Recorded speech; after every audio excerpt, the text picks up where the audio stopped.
Kumbaga, kaya ko na silang i-deal. Hindi katulad ng dati na hirap akong i-adjust, i-accept. Pero dumating talaga yung moment na tinanggap ko na siya. Kasi isang bagay lang naman na-realize ko sa sarili ko na mahirap talaga kalabanin ng Diyos.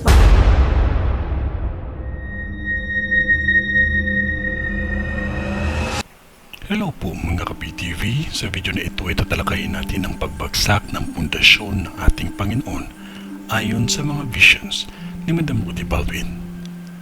Pero kung ikaw ay hindi pa nakasubscribe sa aking channel, baka naman.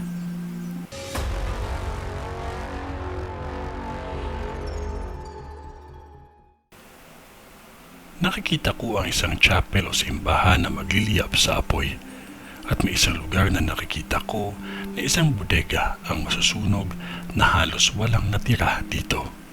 Magmaingat ang lahat ng mga negosyante sa lugar na ito dahil may nakikita akong panluloob na mangyayari pa lamang. At halos walang natira at nilimas ang lahat at may buhay na nadamay. Magmaingat ang lahat sa pagmamaneho upang aksidente ay maiwasan.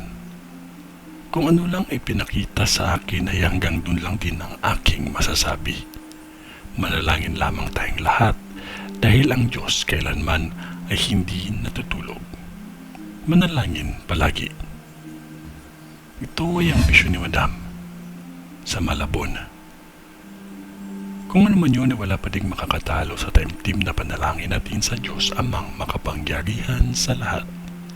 Sa ngalan ng Diyos Ama, ng Diyos Anak, at ng Diyos Espiritu Santo. Amen.